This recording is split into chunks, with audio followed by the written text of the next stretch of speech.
Assalamualaikum dan salam sejahtera kepada bangsa mekanika. Hari ini kita nak review, sebuah Mercedes. Dah lama kita tak review kereta-kereta Continental. Tapi seperti biasa, pada anda di luar sana yang mungkin baru saja menemui channel mekanika pada channel kita, dan menekan butang subscribe, butang like dan juga butang lonceng. Terima kasih.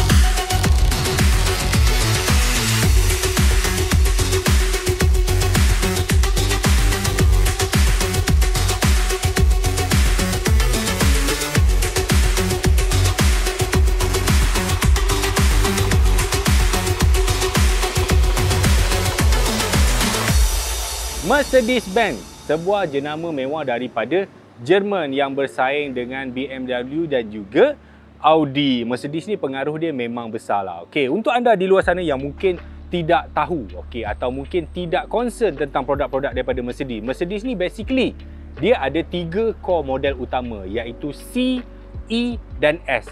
Sekarang dia ada A. Okey. Untuk A adalah model A series ni, model-model bandar ataupun model-model sport. Sebab tu dia ada daripada A160 sampai A45S. Kemudian C. C ni macam untuk yang eksekutif. Kereta mewah, compact, sedan. Ibarat kalau kereta Jepun tu kelas dia macam Civic lah. Tapi yang ni versi mewah, C kelas. Kemudian dia ada E. E ni versi mid, macam Honda Accord lah macam tu. Okay. Yang E ni kelas untuk senior executive. Jadi yang C tadi dia dah kaya lagi, dia beli E kelas. Dan di atas E kelas adalah S kelas. S kelas ni macam biasa, model yang paling high end yang biasanya orang tak bawa S kelas ni. Tak bawa. Dia biasanya dia pakai driver, itu S kelas. Tapi untuk orang yang mula-mula nak pakai Mercedes, biasanya dia akan bermula dengan model C kelas.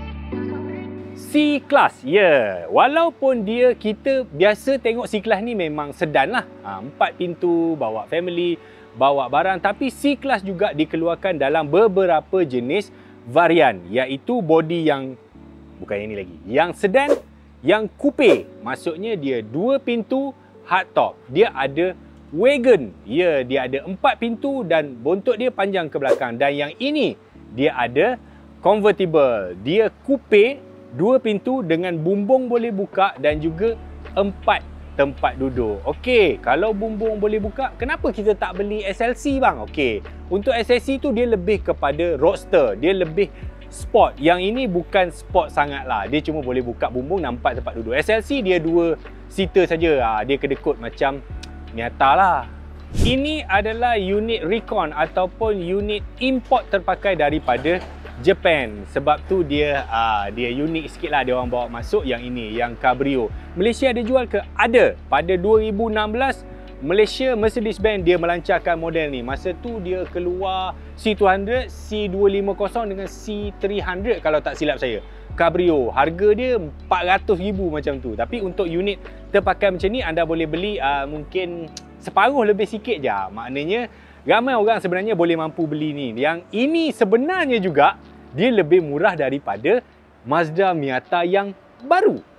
Okey, dari sudut ini memang kereta ni nampak sporty. Dia tidak nampak jahat tapi nampak playboy. Mungkin nampak lebih playboy kereta ni. Okey, yang ini model C180 AMG line. Yang varian ini tak dijual di Malaysia. Malaysia dia start dengan C200. Untuk AMG line dia start dengan C250. Jadi kalau AMG line kita akan dapat kit-kit daripada AMG. Yang paling ketara, boleh tengok dekat sini, ialah dia punya rim. Rim dia datang dengan 19 inci. Dan untuk kedudukan dengan kerendahan macam ni, basically kereta ni tak payah nak lower, tak payah nak buat apa dah. Beli terus pakai dan dia nampak sangat-sangat sporty, tanpa sebarang pengubah suaian yang perlu dibuat. Kalau kita beli C-Class sekalipun, mungkin nak kena tukar rim, nak kena lower, nak kena macam-macam nak kena buat. Okey, untuk chassis, model coupe, model sedan dan model cabriolet Base platform dia sama, wheelbase dia sama, engine apa semua sama. In fact, dia punya dalam pun banyak berkongsi di kalangan 3 model yang ini. Okey, kalau kita nampak bentuk ni cantik, tahu tak sebab apa? Sebab kontras. Okey. Kalau kebanyakan kereta, dia gunakan bumbung ni color hitam. Tapi untuk Mercedes, body color lain. Panel ni dia kekal color silver. Kalau kereta tu color merah ke, color biru ke, panel yang ini dia warna silver dan bumbung dia color lain. Ada yang warna hitam, ada yang warna merah macam ni. Tapi yang ni dia memang nampak sukan sekali. Nampak sukan pula. Nampak jahat nampak jahat pula. Nampak playboy. Isu utama untuk kereta-kereta convertible ataupun kereta-kereta cabrio, bila bumbung ni dia simpan ke belakang ni, dia akan memakan ruang boot. Sebenarnya untuk kereta ni, ya dan tidak. Okey, dia masih ada ruang boot yang bagi saya okey lah, not bad at all. Cumanya nak buka boot belakang ni, baru saya cari tadi, dia tak ada switch langsung. Memang kita kena buka ikut depan. Okey, bang, tolong jap buka.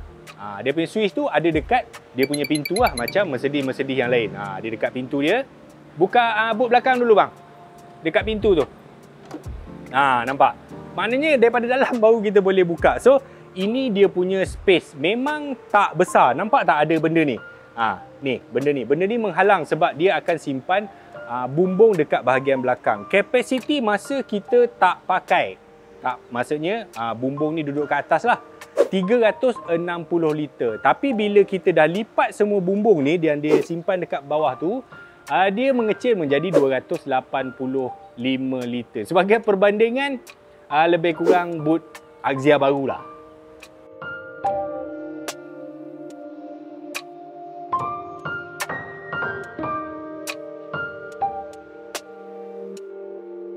Seperti juga mana-mana model Mercedes-Benz modern. Ya, kereta-kereta mewah ni, luar dia mungkin pengeluar lain boleh tiru. Mungkin bentuk dia mungkin seakan-akan sama. Tapi bila kita masuk dekat bahagian dalam, yang ini yang susah pengeluar mass nak tiru. Untuk kereta-kereta mewah biasanya, first, dia punya design. Design dia memang sangat-sangat lain dan juga pemilihan material. Kita boleh tengok soft touch di mana-mana. Dia punya trim-trim, dia punya aluminium, dia punya krom-krom dia. Jadi, ini yang membezakan kereta mewah dengan kereta biasa. Okey, kereta ni W205 dikeluarkan kalau tak silap saya 2014 sampai 2021.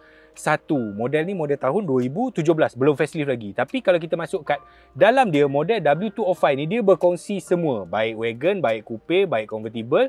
Dia punya dashboard memang identical, memang sama. Walaupun pada hari ini, okey, pada 2023 kita tak nampak dia tua langsung, okey, unless melainkan anda parking dekat sebelah C-Class yang baru. Kalau C-Class yang baru tu sebab dia MBUX yang baru, skrin yang bersambung daripada tengah sampai ke tepi, itu mungkin kita nampak kereta ni tua. Tapi kalau kita beli, kita pakai kereta ni, langsung kereta ni memang still nampak moden dan nampak kemas. In fact, dia punya steering, dia punya function pedal shift, dia punya safety, dia dah ada pre-crash, dia memang dah ada ADAS, dia dah ada segala-galanya untuk kereta moden yang anda perlukan pada hari ini. Ada beberapa benda unik yang saya suka untuk sentuh tentang kereta ni. Okey, dia convertible, bumbung dia buka elektronik. Tapi bila kita dah buka macam ni, bila kita naikkan cermin, biasanya dia akan ada masalah bunyi bising. Ya, angin tu kan jadi macam mana dia nak buang bunyi bising tadi bila kita buka bumbung. Jadi dia buat satu wind deflector, bukan satu tapi dua, dekat belakang dan juga dekat sini. Biasanya untuk kereta-kereta biasa, wind deflector ni kita kena tarik manual, tapi tidak. Untuk kereta ni dia pakai automatic. Macam mana tadi lupa dah pula switch dekat mana. Ni nampak. Nampak dia naik. Dia naik dekat belakang sana. Dia naik juga macam spoiler kecil dekat sini.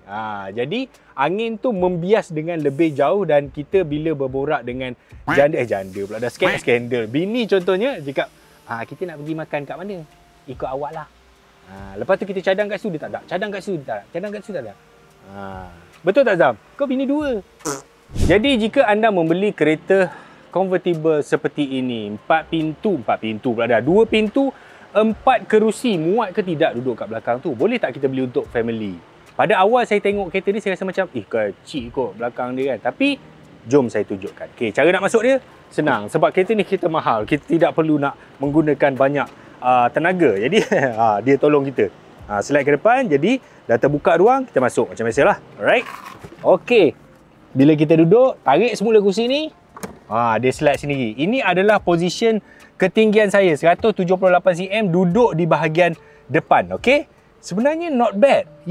Not bad duduk kat belakang ni untuk orang dewasa. Tapi kalau jalan jauh mungkin penat sikit lah. Dia punya headroom pun saya terkejut. Untuk ketinggian saya agak bagus kereta ini. Cumanya itulah, kalau jalan jauh mungkin dia ada rasa lenguh sikit lah. Tapi saya okey je. Kalau kita bawa anak kecil yang mungkin bawah umur 15 tahun, bawah 170 cm, saya rasa tidak ada masalah. So, lulus untuk keluarga.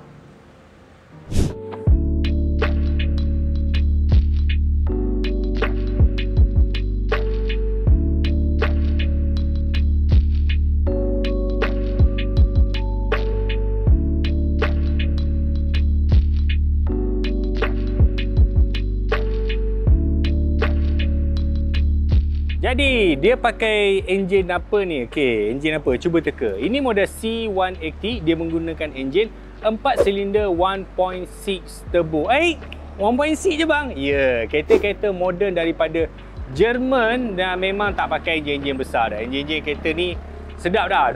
Lebih kurang 160 horsepower, 250 Nm of torque. Kalau kita bawa untuk daily, untuk ke highway nak rembat sampai 200 tu no problem. Kereta ni memang effortless lah untuk pemandu biasa. Tapi jika anda memandu seperti Abu Jahal, seperti Syaitan ni Rajim, jangan beli kereta ni. Beli A45S, A35. Itu memang laju. Ini untuk orang yang nak relax. Sebab kereta-kereta yang handsome macam ni, bila makwa nak tengok, kenapa kita nak bawa laju?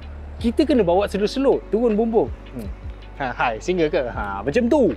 Itu bawa kereta-kereta macam ni. Jadi pemanduan dari segi handling apa semua, saya no complain. Jadi untuk walaupun kereta ni dikategorikan sebagai sedikit sports, tapi pemanduan dia tidaklah sporty, bumpy sangat. Just nice walaupun menggunakan dengan rem yang besar dan juga tayar yang nipis dan juga center gravity yang rendah. Kalau untuk saya mampu membeli sebuah kereta baru yang saya rasa nak 4 pintu, nak boleh buka bumbung, saya rasa highly consider yang ini. Okey, so itulah dia tentang C180 convertible. Jadi berapa harga dia ni? Berapa kita nak jual ni? Untuk model ini, body 2017 dia start daripada 24-25 macam tu lah. Bergantung pada tahun, bergantung pada spek. Yang ini quite full spec lah. Dia ada, you know, like ada pre-crash, ada apa semua benda tu. Jadi harga dia begitulah.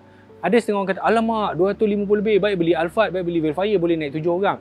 Jadi kereta ini bukan untuk anda. Dia kereta mungkin untuk saya. Sebab saya tidak berminat dengan Alphard dan Velfire. Okey, sebab anak-anak saya dah besar. Okey, jadi untuk orang yang mungkin dia ada jiwa memandu, tapi dia tidak nak rough, dia tidak nak yang kasar sangat macam Miata apa semua tu, mungkin dia boleh consider yang ni. Sebab dia mungkin boleh bawa anak-anak duduk dekat belakang, bawa naik genting, buka bumbung pagi-pagi, pergi breakfast, kan sedap macam tu. Jadi, okey, itulah saja video kita pada hari ini. Untuk anda yang berminat nak tengok kereta-kereta Recon, kereta import terpakainya, boleh datang kat tempat biasa kami datang ni, NSK, boleh datang Google dekat Ceras, depan menara lagi, depan camp PGA Ceras. Anda boleh datang sini, kami ada bagi kontak dekat bawah sana. Boleh tengok kereta ni dan bermacam-macam kereta yang lain. Jangan lupa sebut nama saya. Kemungkinan anda akan dapat diskaun. Sebab diskaun tu dia bagi dekat saya, dia punya commission. Alright. Terima kasih pada anda luar sana. Mungkin baru saja menemui channel Mekanik Channel. Sudah kita yang nak berkata, subscribe dan like dan juga telah lonceng. Terima kasih.